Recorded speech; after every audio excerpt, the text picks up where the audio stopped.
Facepalm America, I'm Beowulf Rockland. FacepalmAmerica.com is where you can go for more information about the show.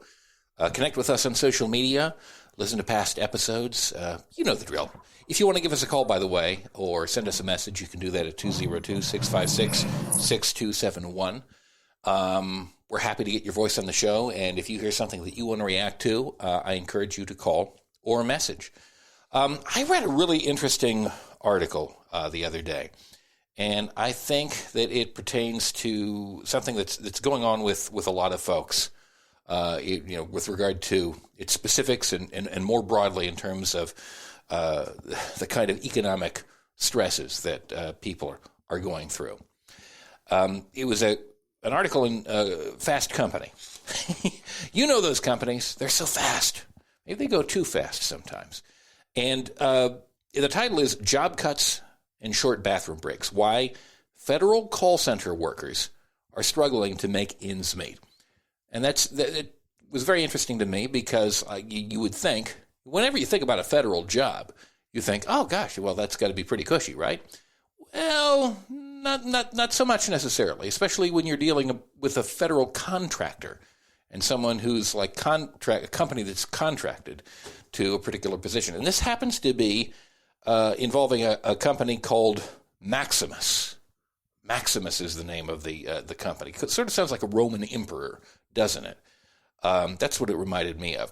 But the story opens like this. As employers across industries have tightened their budgets and cut jobs, it seems like no worker is safe from the threat of layoffs, which is interesting because we keep hearing so much about how the job market is great. But at Maximus, a major call center contractor for the federal government that helps Americans access Medicare benefits and affordable health insurance through the Affordable Care Act, workers claim that layoffs at the company have become almost routine. Former employees told Fast Company that they have faced multiple terminations in the span of just a few years, citing a pattern of extensive hiring during open enrollment period, followed by job cuts soon after that. And, I guess in a way it's sort of like Christmas. I mean, you would expect like a retailer, like, Dollar Tree or something like that to hire around Christmas and then lay people off. You wouldn't necessarily expect that of a federal contractor. And, I don't like it when it happens at Dollar Tree. I don't like it when it happens, certainly, of a contractor for the federal government, because the federal government has choices. It can spend money in a lot of different ways. It doesn't have to give money to Maximus for a contract like this. And the Communication Workers of America are trying to organize Maximus workers. And so I wanted to take an opportunity today to speak with them. Audrianna Lewis is a Maximus call center worker. She's a single mother, and she lives in Hattiesburg, Mississippi. Audrianna, I'm sorry, I want to get that right, Audrianna Lewis. Thank you so much for being with us on Facepalm America Day. You're welcome. So tell us what it is you do or did as a worker at Maximus. What is your job? What is your day? What is your routine like? So I'm a dual CSR, meaning I handle the Affordable Care Act as well as Medicare as well. Mm-hmm. So when people call in, I'm there to assist, help them enroll into coverage, mm-hmm. to get insurance to help them and their families. When our insurance is garbage, our insurance is not fair. Like, we're helping them get insurance that's better than ours. Wow. We got an $1,800 deductible, $6,000 out of pocket maximum, when only making $17.20 an hour. Wow. So you're working all day long to help people get, decent insurance for themselves, and you don't have it available for you, and you have expenses through a deductible. Who knows if you're going to have like $1,800 to shell out on your own. Most people don't actually. Exactly, especially working like day to day to pay bills and do this and do that. You just don't have it, making $17.20, and it's unfair. But it's still hard, even just being a single person. when you have health issues and things Sure. that you have to take care of as well. And when you got something over your head for $1,600, $6,000, and you're not able to get the health care that you're needing, when you are helping millions of people get health care, affordable health care. Yeah. I know, my family, my wife calls and folks like you and tries to, shop around and navigate the process. And you guys are extremely helpful, but you're not really seeing the benefits of it yourself, are you? That's right. No, we're not. Yeah. So what have you and others at Maximus decided to do? As I understand it, Maximus workers have gone on strike. How is That's right. that gone? We went on strike multiple times, but what we decided to do now, we're not going to be quiet. We're going to continue to raise our collective voices and to let them know that we need change. We need something better than this. We deserve better because we're better. Yeah. And let me just read another passage from the Fast Company article here. Communications Workers of America, which has been organizing Maximus workers across the country, has estimated the company dismissed more than 800 workers over a 6-month period in 2023 with little notice. Unlike within 10 days. Like they don't Wow. give you no time. They don't give you no time. They'll just lay you off, and then they'll turn around and offer overtime. Right. That stuff make me mad. You turn around and you lay people off, but then you're gonna still offer overtime. That don't make no sense. Right. And I imagine like the amount that you work in a particular week, like that says something about whether you qualify for health insurance benefits, wouldn't it? Yes. Yeah. I mean, How much you make and all of that take an effect of what you're going to be qualified for.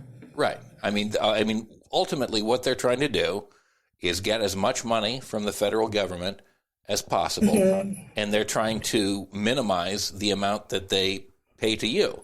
So I imagine when they went shopping for a health care plan for you guys, they weren't looking for something really spectacular. They were just kind of looking for the bare minimum, weren't they? That's right. Yeah. Yeah, and this is a big company. Let me quote from the article again. The company, which reported revenue of nearly $5 billion for this call center company, Maximus, in fiscal year 2023, employs more than 39,000 people. The majority of them are women and people of color, according to its latest diversity report. A large portion of those employees, about 10,000, work in the company's call centers.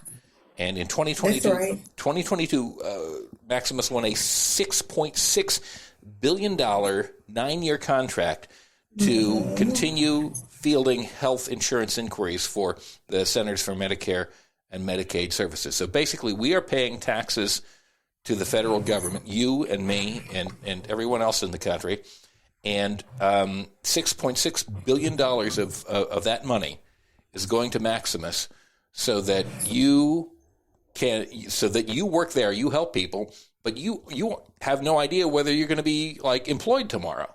And even if you are employed, like you are in a position where you aren't effectively able to deal with any health crises that you come up with because you have very poor insurance, in spite of the fact that you are helping people obtain, insurance for themselves. Is that about right? Right. That's right. I just spoke with a coworker just the other day. What today is? It's Friday, right? It's Wednesday today. It's Wednesday, yes. I just spoke to her Tuesday. That was yesterday. And she was telling me that she had got laid off and she have cancer. So that means no more treatment for her, no more chemo. Wow. Yeah. That's a pretty lousy situation. And what they're thinking about is not people like you and not people like her. They're thinking about how to reduce their expenses and how to keep as much of that $6.6 billion of ours as they could. Now, the federal government could do a couple of things. They could either staff the call centers themselves, or they could go to a contractor that had, decent insurance for their workers. But they haven't done either of those things. So, what strategies are you and other workers using to try and get this changed?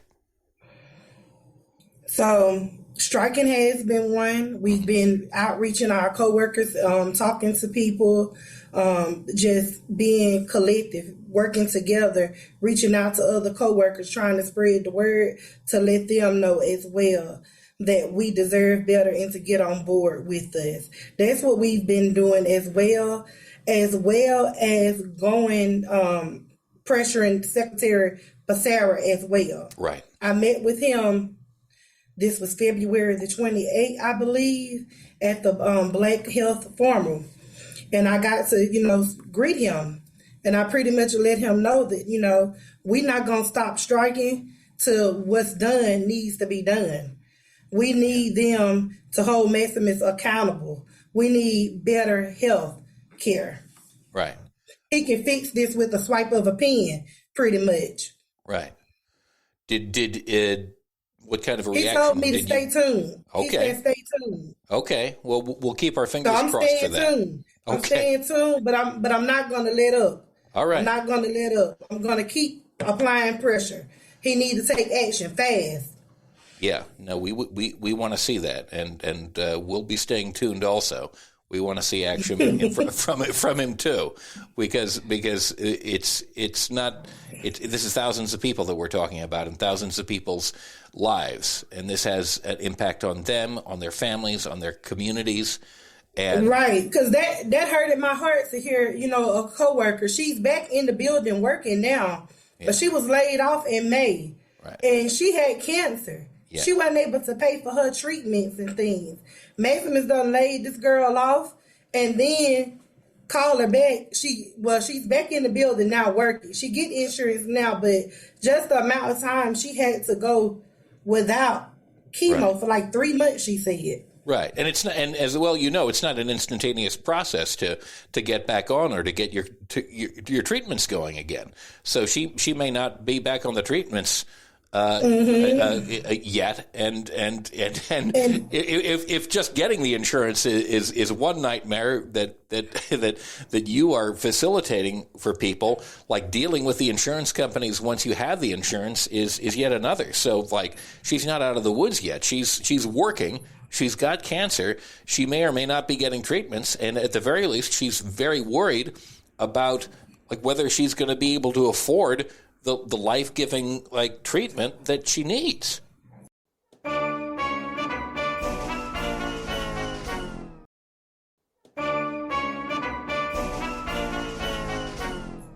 Exactly. All of this just goes together, and it's even like when we strike, the Americans. They not getting the health care they need, the help they need when we're going on strike. You see, no one's there to help them when we out there on strike because of all of this. They're suffering. Yeah. What are you're working with the communications workers of America? How is this being coordinated? What specific demands are being made of Maximus? And how are you guys approaching this specifically?